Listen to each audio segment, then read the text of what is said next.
বাবা দাদা কি হ'ল যে পাইপ ফুমাই থৈ দিছে পেটত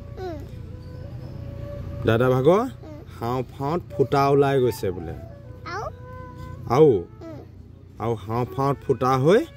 অক্সিজেন ল'ব পৰা নাই উখা কেনেকে লৈছে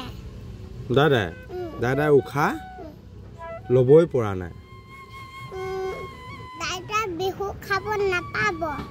দাদা বিহু খাব নাপায় আৰু বিছনাতে শুই থাকিব লাগিব তেনে গাটো যদি বেয়া থাকে বিহু কেনেকে খাব পাৰিব নোৱাৰে নহয় হয় সেইকাৰণে দাদাই আৰু বিছনাতে শুই থাকিব আৰু এতিয়া গম পাইছা এতিয়া বিহু খাব নাপায় আৰু বিহু আহি থাকিব একো নাই দাদা ঘৰত বিহু নাই আৰু নাই আৰু দাদা ঘৰত বিহু কেনেকে পাপা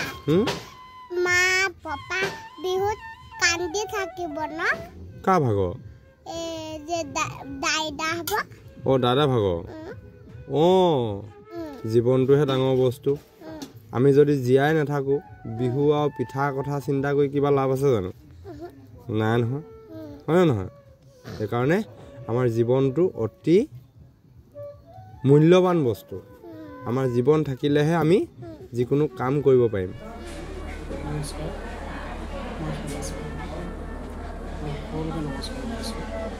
আজি প্ৰায় 3 মাহ ধৰি ডিব্ৰুগড় মেডিকেলত স্পেচিয়েলিটি হৈ আছোঁ কিছুমাতে নিউমনিয়া হৈছিল তাৰপিছত নিউমনিয়া হ'ল পৰীক্ষা নিৰীক্ষা কৰাৰ পিছত পৰীক্ষা নিৰীক্ষা কৰাৰ পিছত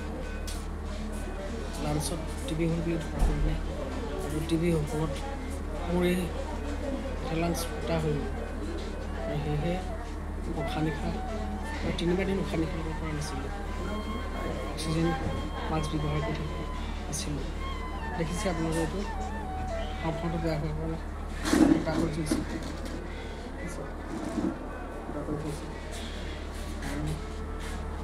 আচলতে মই ভিডিঅ'টো এইটো কাৰণে বনাইছোঁ মই ৰাতিপুৱাৰ পৰা সচল নহয় আপোনালোকৰ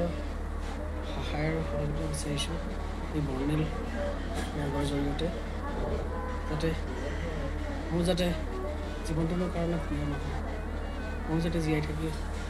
কিছুমান কাম কৰি যাব পাৰোঁ গছপুলি ৰুই আছোঁ বহুত গছপুলি ৰুই নাজানো অসমতে কিবা এনেকুৱা হ'ব মই সাধাৰণতে বেয়া বস্তু নাখাওঁৱে কিন্তু কি কাৰণে এইটো হ'ল নাজানো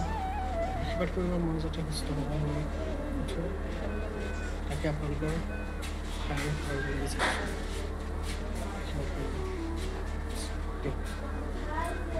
আজি 3-4 মাহ ধৰি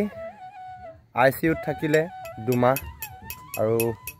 গম পায় আপোনালোকে কিমান টকা খৰচা হয় এটা পেচেণ্ট ICUত থাকিলে মানে আমাৰ দৰে সৰু পৰিয়াল এটা ICUত থকা বৰ কঠিন বুলি আমি ভাবোঁ যিহেতু সকলোৱে গম পায় হস্পিটেললৈ এজন ৰোগী যেতিয়া ভৰ্তি হয় তেতিয়া কিমান টকাৰ প্ৰয়োজন হয় সেয়ে জীৱনৰ প্ৰত্যেকৰে মৰম দয়া আছে প্ৰত্যেকৰে নিজৰ জীৱনটোৰ প্ৰতি মৰম আছে সেয়ে সকলোৱে নিজৰ ককাই ভাই বুলি ভাবি আমাৰ ফেমাছ ফুকনক আপোনালোকে যি পাৰে অকণমান মৰম দিব নথৈ আনন্দিত হ'ম যিহেতু সমাজৰ বাবে সমাজৰ হকে কাম কৰি যোৱা এজন যুৱক আৰু তেনেকুৱা এজন যুৱক আমাক প্ৰত্যেককে প্ৰয়োজন যিহেতু যিজন ফেমাছে আনৰ বাবে অক্সিজেন যোগান ধৰিবলৈ গছপুলি হাজাৰ গছপুলি ৰোপণ কৰিছিলে সেই ফেমাছ ফুকনৰ আজি হাওঁফাওঁৱে নিজৰ বাবেই অক্সিজেন যোগান ধৰিব পৰা নাই ভাবিবলৈ গ'লে কেনেকুৱা এটা কথা ভাবি চাওকচোন আপোনালোকে বাৰু যি কি নহওক আপোনালোকে যিমান পাৰে যেনেকৈ পাৰে আপোনালোকে কণমান হ'লেও সহায় কৰিব যিহেতু কৈছোৱে পৰিয়ালটো বৰ সৰু পৰিয়াল আৰু যি পাৰে আপোনালোকৰ মনৰ পৰা আপোনালোকে সহায় কৰিব বুলি আশা ৰাখিছোঁ যদিও আপোনালোকে কিবা এটা দি সহায় কৰিব নোৱাৰে তথাপিও আপোনালোকে এটা শ্বেয়াৰ কৰিব যিহেতু এটা শ্বেয়াৰে সেই এজন যুৱকৰ হয়তো জীৱন অকণমান হ'লেও আগুৱাই লৈ যাব পাৰে সকলোৱে হেল্প কৰি দিব দেই দাদাক দাদা জীয়াই থাকিবলৈ মন যায় নহয় দাদা যিমান পাৰে হেল্প কৰি দিব দেই আপোনালোকক হাত জোৰ কৰি কৈছোঁ মানুহৰ বাবে হেল্প কৰি দিব